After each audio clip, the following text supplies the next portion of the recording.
When was the last time you woke up, already tired? Not just tired from sleep, but the kind of tired that makes you sit on the edge of the bed, rubbing your neck, your lower back, your shoulders, wondering why you feel like you've carried the weight of the world through the night. No heavy lifting, no long walks, no strain, and yet it's as if your muscles spent the entire night working instead of resting. You're not imagining it, because the truth is, how you sleep may be quietly shaping how you move through the day, and after 60, that truth becomes even more important. The body that once adapted to anything, long hours, strange positions, rough mattresses, now asks for something different. Alignment, not just rest. Support, not just softness. Attention, not just habit. There's a position many people love, one they've used for decades. Face down or twisted halfway to the side, one leg flung up like a crooked comma. Comfortable, familiar, automatic.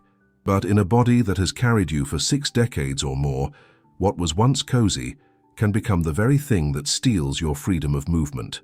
After 60, pressure builds differently, rotation pulls deeper, compression lingers longer. A joint left in the wrong angle doesn't just wake up sore, it wakes up stiff, unstable, unsure. Imagine, just for a moment, that your body is like a train, a long-distance train that has been running for years. Now think, if that train rests overnight on a crooked track, what happens to its journey the next day? It doesn't roll as smoothly, it creaks, it resists. It's not broken, but it's been misaligned. Not by what it carried, but by how it rested. This video is not about perfection, it's about awareness. It's about understanding that something as small as the angle of your neck or the twist in your hips, held for 7 hours straight, can affect how you get up, how you walk, how you trust your balance the next morning. In the world's longest living communities, the blue zones as described by Dan Bettner, people don't sleep on plush clouds. They don't sink deep into memory foam. Many rest on firm, natural surfaces. Their bodies gently supported, not twisted. Their mornings less about aches, more about motion. Longevity isn't just about living long, it's about getting out of bed without wincing, without fear, without waiting for your legs to wake up. So this is where we begin. Today, you'll learn which sleeping positions are silently asking your muscles to work all night and how to stop, not through gadgets or expensive mattresses, through posture, through pillows, through a little awareness, through care, and above all through respect. For the structure that has carried you this far, you don't have to wake up feeling broken. You don't have to keep doing what you've always done, just because it's familiar. What you need is comfort that supports you, not just soothes you, alignment that restores, not contorts, small changes that carry big results. This is not about sleeping correctly, it's about sleeping with intention, with dignity, with the quiet knowledge that how you lie down tonight shapes how you rise tomorrow. It often begins with a quiet moment of surrender. You lie in bed, tired. Maybe there's a pinch in your back, or a tightness in your neck. Maybe your hip has been bothering you lately, and all you want is sleep. So you roll into that old position, the one that's been yours for decades, face down, or half turned, one leg pulled up, your torso twisted. You don't even think about it anymore. It just happens. It feels familiar. It feels like relief. But your muscles don't feel the same way. What seems like the only position that lets you fall asleep might be the one that keeps your body from resting at all. Because when you lie face down, or in that deep twist, something subtle and significant begins to happen. Your spine rotates, your neck turns and extends, your shoulders compress. Your lower back is pulled into a slight twist. Your hip flexors stay engaged. And while your mind drifts off, your body stays active, not in movement but in tension. By morning you feel it. A dull ache between the shoulder blades, a neck that won't turn without resistance, a lower back that takes minutes to trust your first steps. And often the first thought is, I must be getting old. But age isn't the culprit. Repetition is. Rotation is. The silent contract your body signed when you unknowingly asked it to hold that twisted shape hour after hour every night. And beneath the discomfort, there's something deeper, a fear many carry quietly. If my neck gets worse, Gus, if my back tightens more, will I still be able to drive, to get up from the floor, to walk without looking down? That fear, whether spoken or not, is real.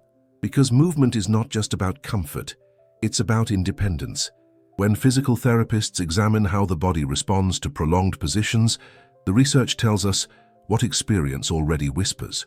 When a joint is left in rotation for hours, it becomes irritated. When muscles remain slightly contracted all night, they don't regenerate, they protect. It's called resting tension. Muscles don't fully switch off. They stay in low-grade effort, guarding joints instead of repairing. You don't feel it while you sleep. You feel it when you try to turn your head, when you reach for your shoes, when you try to lift your arm and realize it no longer moves the way it used to. And the bed, once seen as a place of comfort, becomes part of the pattern.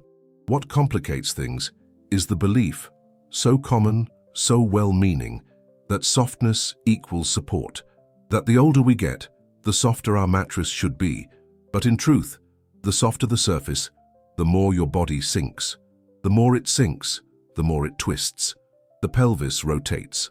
The spine bends.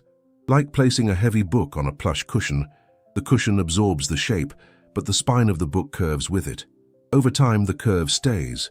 One woman, 70 years old, shared how she always slept with 2 thick pillows on her stomach, on a soft mattress. It helped her fall asleep, but every morning her back ached. Her mid-back felt tight. She thought it was just her age, until she tried something new. A firmer mattress, side-lying instead of stomach. One pillow between her knees, another under her top arm. And slowly, over weeks, her mornings changed. The ache faded. Her posture felt steadier, her breath deeper. It wasn't a miracle. It was a choice. But it's not about flipping your entire sleep routine in one night. That never works. The body resists abrupt changes. Instead, think of it as a quiet negotiation. A 7-night dialogue with your posture. Night 1 and 2, you place a small pillow under your chest if you sleep face down. It lifts the torso just enough to reduce spinal twist. Night 3 and 4, you place a longer pillow alongside your body, not to force a new position, but to gently invite a turn to the side. Night 5 through 7, you support your knees, your arms, your back. A pillow between the legs, one under the arm, another behind you to reduce rolling. It's not about symmetry. It's about softness without collapse, stability without restriction. It's about letting your muscles stop working the moment your eyes close. And if the science feels far away, if the mechanics feel impersonal, remember this image. Think of your spine as an old bridge. It's carried weight, endured storms, adapted to time, and it still stands. But imagine if every night trucks parked on one side, diagonally, unevenly, adding weight where the support is thinnest. Over time, the bridge doesn't break. It just starts to wear out. Not because it failed, but because no one thought about how it was being treated during rest. That bridge is you, and every small choice you make, to untwist, to support, to soften without sinking, is a way of saying, I want to keep walking. I want to keep rising. I want to keep living on my own terms. Tonight is another chance to begin. Some discomfort speaks loudly. A sudden cramp, a sharp jolt, a numb hand that wakes you in the dark. But some discomfort whispers. A hip that feels bruised for no reason. A leg that twitches before it stretches. Fingers that tingle just enough to worry you. It's easy to brush these things off as aging. It's easy to think, maybe this is just how things are now. But the body is always speaking, and at night it speaks in its own quiet language, through signals of compression, tension, and misalignment. There's a habit that forms over time, a way of curling into ourselves for comfort. The wrist tucked under the pillow, bent sharply. The knees drawn up, one hip dropping forward. Ankles hanging over the edge of the bed, toes gently pointed. None of it feels dangerous. In fact, it often feels soothing. But beneath that comfort, there's pressure building where space should be. Blood flow narrowing where it should glide. Nerves held where they should move freely. Cramps in the night are rarely random. They're often the final shout of a muscle that has been quietly clenched for hours. The calf shortened by a downward pointed foot. The hip misaligned by stacked knees without a buffer. The wrist compressed by its own fold. These aren't flaws. They're the body's attempt to adapt. But adaptation has a cost. And over time, the cost becomes stiffness, then pain, then worry. Sometimes that worry becomes fear. You wake up with a tingling hand and wonder if it's something serious. You feel burning in the legs and think of worst-case scenarios. And while there are always reasons to check with care, Many of these sensations have a less alarming root. Position. The way your body folds and stays folded through the night. The way soft pressure becomes chronic stress when held too long. The way stillness mistaken for rest becomes a subtle source of strain. Muscles don't just need rest. They need space. Blood doesn't just need flow. It needs freedom. Nerves don't just need silence. They need to move, to breathe, to slide between tissues without being pinned down for hours. When the wrist bends, the tunnel narrows. When the hip drops, the nerve at the pelvis is squeezed. When the calf tightens overnight, it wakes with rebellion. None of this is dramatic. It builds quietly, until the quiet becomes interruption. There's a belief, deeply rooted in many, that sleep should be still. That motion is a sign of bad sleep. That the more you move, the less you rest. But that's not how the body works. Gentle movements at night are not disruptions. They are protections. The body shifts to release pressure. It adjusts to restore circulation. It turns to avoid inflammation. To wake up having not moved at all may seem like a triumph, but often it is the result of muscles frozen in compensation, the stillness that costs us in the morning. And then there's the effort, sometimes invisible, to stay in one position on purpose. I try not to move too much. I freeze in place to avoid pain. But pain comes anyway, because what protects us is not rigidity, it's awareness and flexibility, a slight turn, a gentle readjustment, a body allowed to listen to its own signals and respond. There are ways to make space without struggle, to soothe without force. A wrist that aches can be softened by holding a pillow, the palm open, the fingers gently curled, not tucked. A hip that burns can be comforted by a pillow between the knees and another near the belly, anchoring the pelvis without pulling it forward. Calves can be calmed with stretches done not out of duty, but out of kindness. A slow lengthening against a wall, a quiet moment at the edge of the bed, circling the ankle, inviting the muscle to let go. And when you try something new, let it be an experiment, not a test. Choose one change, observe without judgment. One night may mean nothing, but over 7, the body reveals its truth. There's a woman I once met, 68, gentle voice, eyes that had seen grief and healing. She spoke of walking to the corner store in fear, not of people or traffic, but of her own body. Leg cramps that came without warning, leaving her shaky, breathless. She thought she was losing control, until someone suggested she try placing a soft pillow under her calves, stretching before bed. It sounded too simple, but she tried, not all at once, slowly, and the episodes became less. The fear, quieter, the walks, longer, her steps, steadier. Confidence is born in places we rarely notice, like the angle of your foot at 3 a.m., because what happens in the night shapes what you do with your day. Every hour of deeper rest becomes a deposit in your mobility account, a quiet promise to yourself that you will still move, still go, still rise without hesitation, not because you fought your body into obedience, but because you gave it the space it needed to heal. Sometimes the things we use every day become invisible. The bed, the pillow, the mattress we've slept on for 20 years. They hold the shape of our body like a memory, familiar, worn, soft in all the right places. We grow attached, because in that shape is history, nights of rest, mornings of comfort, quiet conversations with no one listening. But just because something has shaped to us doesn't mean it's still serving us. The body at 60 is not the body at 40.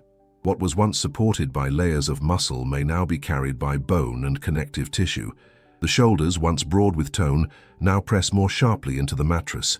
The hips, once padded, now feel the surface beneath more clearly. The places where we used to feel held, we now feel exposed. And yet many keep the same pillow, the same bed, as if the body has not changed, as if its needs have stayed the same. But the body is wiser than habit. When the pillow is too high, the neck bends sideways, asking small muscles to work all night just to keep the head from falling. When it's too low, the head drops and the neck compresses, leaving you with a shoulder that tightens and a jaw that clenches. When the mattress is too soft, the pelvis sinks, the shoulders collapse inward, and the spine bends like a banana, not in movement, but in surrender. And when it's too hard, the pressure points cry out. The body tenses, shifts, braces. It does not rest. The goal is not to find perfection. There is no ideal firmness that suits every back, no magic pillow that erases discomfort. The goal is neutrality, a position where the ears, shoulders, and hips fall roughly in line. A shape that requires less work to maintain. A surface that holds you without molding you. A place where gravity is not an enemy, but a gentle partner. In some cultures, the wisdom of alignment has always been present. In certain Japanese homes, older adults still sleep on firm futons close to the floor. A thin pillow supports the neck without lifting it. The spine rests flat. The body, guided by simplicity, stays aligned through the night. It's not about tradition for tradition's sake. It's about remembering that the body heals best when it is not twisted. That softness can be deceiving. That comfort comes not from sinking, but from balance. That doesn't mean you need to change everything at once. You don't have to discard your mattress or rush to buy new pillows. Start where you are. A folded towel can mimic a different pillow height. A board under the mattress can reduce sagging. A thin foam pad can soften a hard spot. These are not fixes. They are experiments. Quiet conversations between you and your body. You test, you listen, you adjust, and you wait. Not for immediate results, but for patterns, for mornings when the shoulder feels less tight, for days when the back doesn't need time to warm up, for a growing sense that your bed is not working against you but with you. Think of your bed not just as a place of sleep, but as your nightly workshop. During the day, your muscles are workers, lifting, stabilizing, carrying your movements. But at night, your bed becomes the space where those workers recover, repair, reorganize. If the workshop is poorly set up, tilted, cramped, unbalanced, the workers don't rest. They strain, they ache, they begin the next shift already tired. But when the space is right, when the surfaces are supportive, the positions aligned, the pillows wisely placed, the workshop becomes a sanctuary, and the workers rise in the morning ready, not youthful, not perfect, but steady, grounded, capable of holding you upright as you pour the coffee, as you tie your shoes, as you begin again. It is never too late to make your rest more restful, to make your sleep more healing, and to turn your bed into a quiet partner in your journey towards strength, freedom, and longevity. At the end of a long day, it's tempting to fall into the same old position, twisted, face down, just to fall asleep faster. But what feels familiar often keeps your muscles locked in tension. A better night begins with quiet awareness. Soften the wrists, place a pillow between your knees, let your shoulders settle. Breathe slowly. These small shifts aren't about perfection, they're acts of care, and each one tells your body, without force, that rest is safe, that tomorrow can begin with ease,